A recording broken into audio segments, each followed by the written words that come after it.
on to the University of Warwick and to living a good life in older age. Men had the pen in their hands, and they made a strange psychosocial and narrative use of this innovative and surprising big data set. And the universalizing congratulations did not last long, for the data showed something astounding. Women were living longer than men.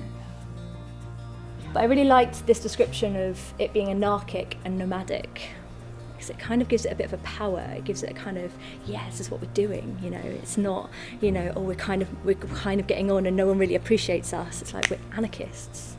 Medicine takes up a significant portion of our lives, and we cannot simply stop using that knowledge when enjoying a book, a painting, or a poem.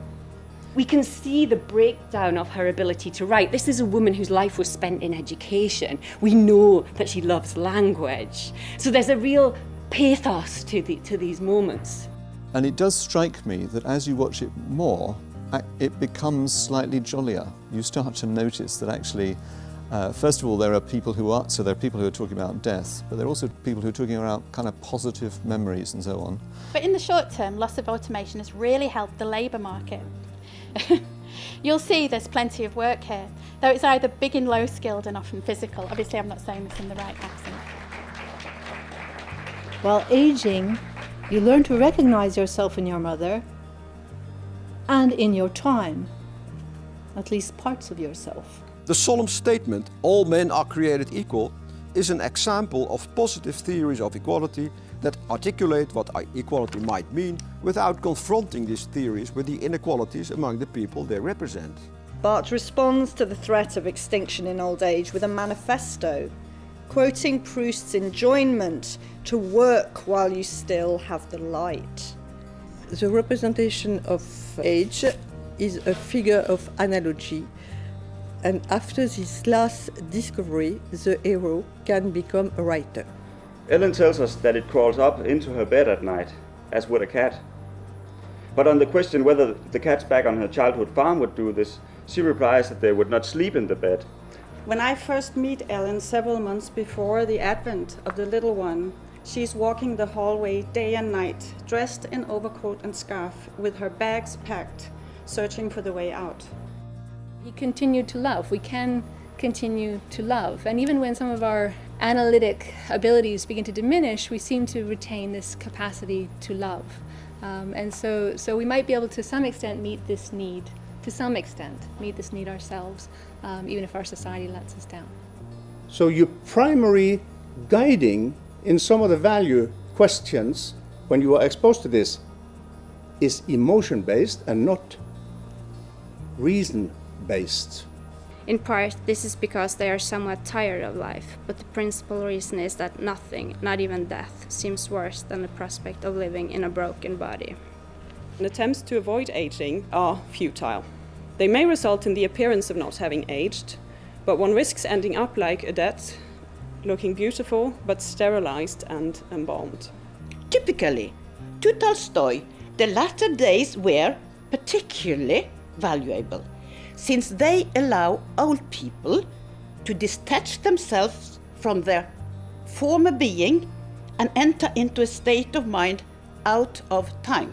Mendebiran had started to write his diary because he felt himself to be unstable and ever-changing, and he hoped that the diary would offer the possibility of establishing an identity he sorely missed.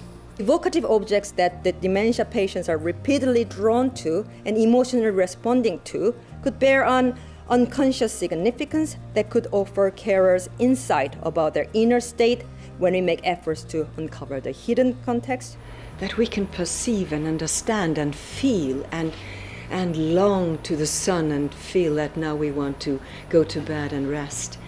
How could any new lecturer at Harvard on a steep learning curve not be riddled with anxiety, I told him.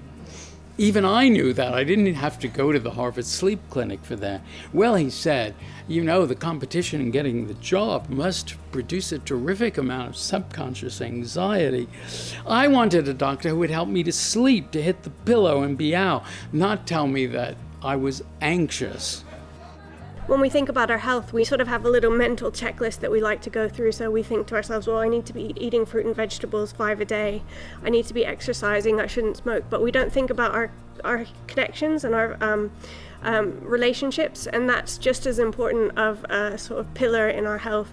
I would suggest that to think about illness and sort of age-related illness and dementia and potentially secure a better hold on the good life, we can use literature to become more mindful about how particular genres inflect our participation or actually preclude our participation in intergenerational communities characterized by vulnerability, risk, and compassion.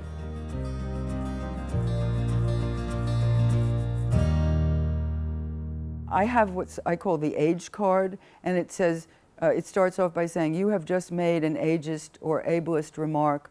It's not for you to give out to somebody in the street, which could get you punched.